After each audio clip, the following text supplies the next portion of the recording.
to Basketball Talk Pro. My name is Ron Ekker. In doing these shows, I'm always looking for things that I think can help coaches, and there's one thing I would like to draw your attention to. I'd be remiss if I didn't. This book, it's called 11 Rings. It's by Phil Jackson. I've read the book completely through once and partially through a second time. There isn't one diagram in this book. No drills, no offense or defenses, but I think it's a real valuable book for coaches to read. I admire what he has done, and I admire his way of doing it.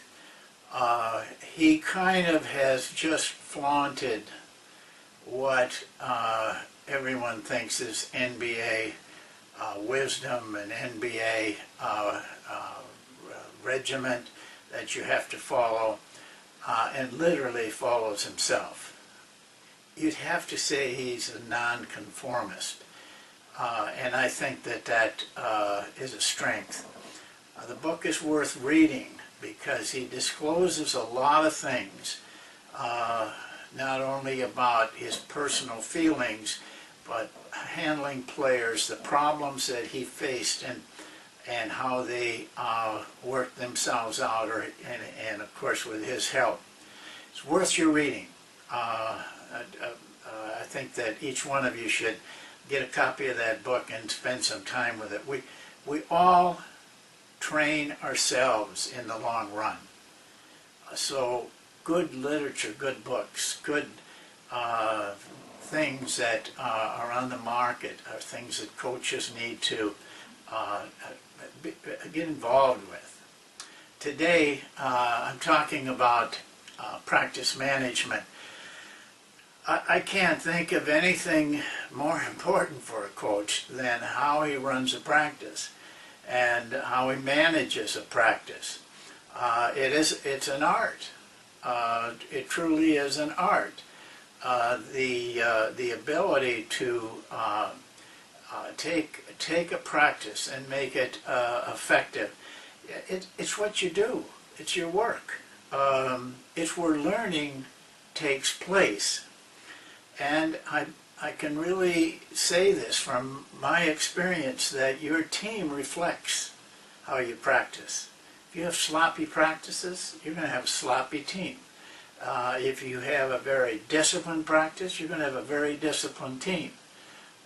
This is where it all happens. So management of that practice, to me, is just a given, the importance of it. I start with one item I think is very important that is overlooked a lot: the environment of a practice. How do you manage the environment of a practice? Personally, I don't like a lot of distractions. I try to develop an environment where there's very few distractions. Don't let hardly anybody into practice, except people that need to be there. I make sure that everything is in place in practice. The basketballs are in place. We have towels, we have water, or Gatorade, or whatever the players use. That the floor is clean.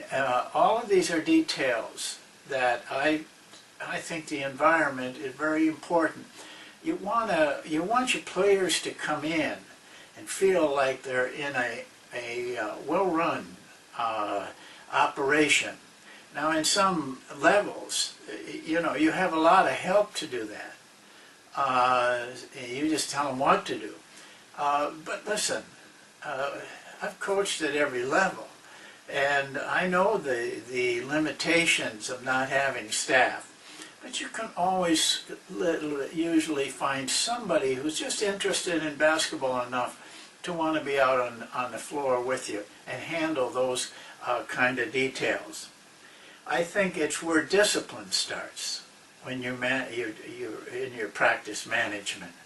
I admire coaches who do things like say no headbands, tuck your shirt in, and other small things like that, and live by them. They're establishing discipline, getting players used to that. You say something, and you're going to live up to it. Those are little things, but they count up in the players' minds. They all have a way of influencing behavior. I personally, I like to have players on time. That's one of my rules, and I stick by it, and it's helped me through the years. So be aware of that in your practice sessions.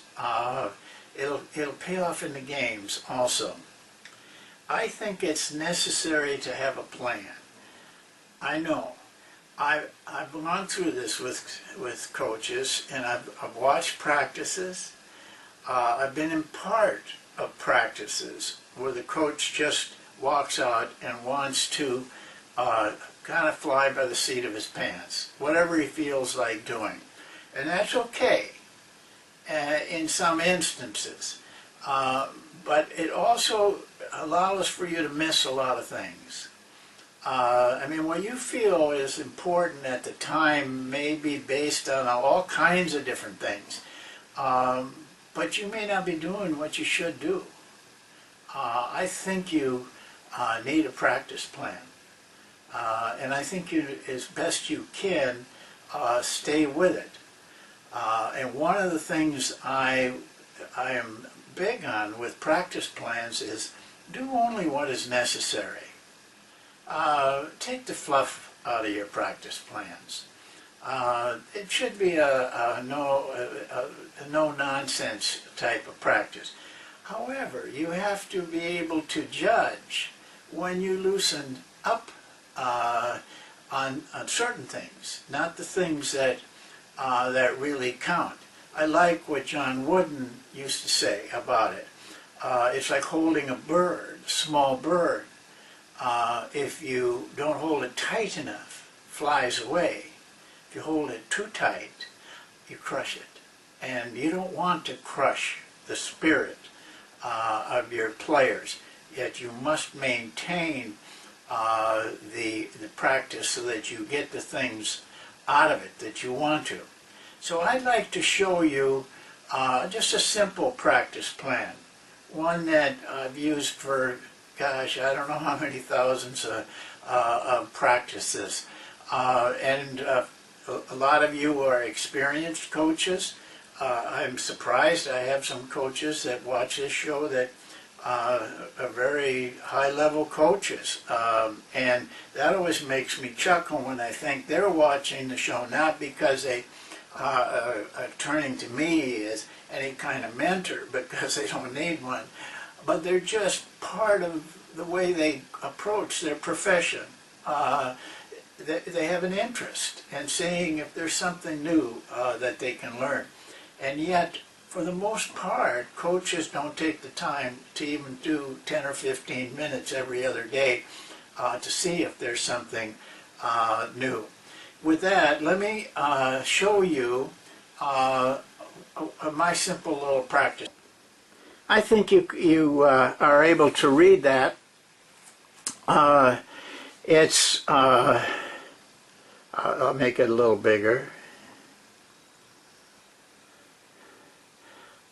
First of all, one thing you need to have is a time. I list the times. Now, we don't always follow it completely, and there's some of these items, some days, that I don't get in because of something that happens in practice that takes a little bit more time or a distraction. But I outline the times, and I carry a card with me so that I can look at it. I don't like to see coaches out there with paper, big paper, like they got to follow everything. I have a card that I stick in my pocket and glance at it once in a while. Usually I have the practice pretty well memorized. Then I list the drills, simple drills, and on the right-hand column, I tell whoever is working with me what we need, how many balls, Do we need a clock?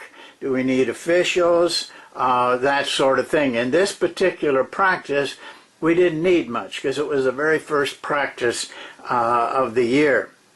It doesn't take long, but you have something that you follow so you don't get lost.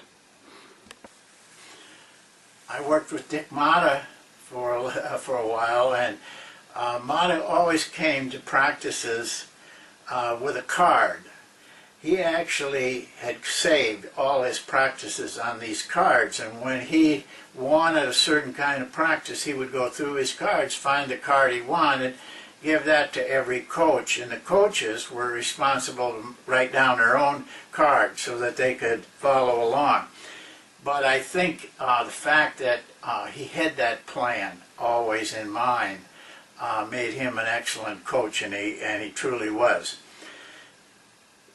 You're faced now with, after you've got your plan, you're faced with 2 hours approximately, an hour and a half, depending on what time of the year it is, where you're in control. And this is not an easy job when you do this day after day, coming to practices and players in different moods, different situations. You may be coming off a big win or a big loss. Player may be not feeling well. Player may have broke up with his girlfriend or his wife. I mean, there's all kinds of things that happen that you have to be prepared for.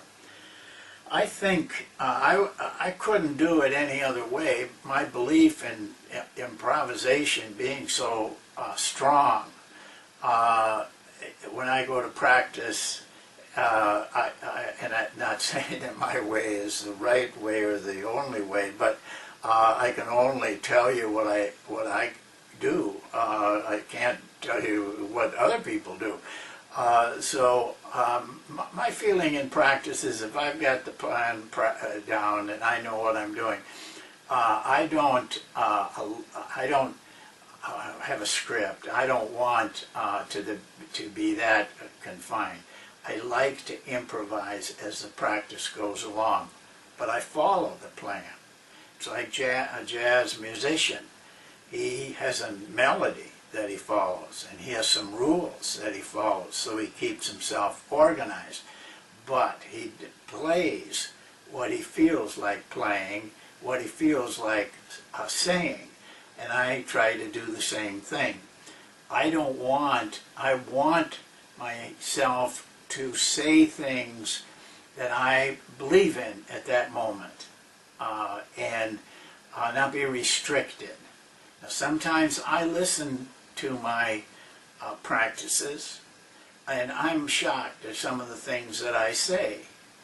But I tell my players over and over, you cannot make a mistake. I want you to do something, but don't worry about making a mistake. As a coach, I have to feel the same way. I hear myself say things, even in these programs, that are almost embarrassing to me. But you see, it's the idea. Maybe I can't reach the right words all the time. And especially in a practice where you're using words all the time. But if you're focused on your idea and the things that you need to be able to do, you have to trust yourself in how you say it, and that's what I ask the players, and I try to work with myself in the same way. I think this is an important segment that we have, and we may have to, I want to hit on it again. I'm going to try to have a coach's interview sometime this week with a coach that I have a lot of respect for, and let them tell you how they do some of these things. I think that will be something that I'm hoping will take place So that's it for this time. I have some ideas on what I want to do next week. I think in the area of doing some things a little bit more on the floor. I've got a lot of film that I can use, and I think that is a way that maybe help you learn. So that's it for this time. We'll see you next week, and have a nice weekend. Thank you.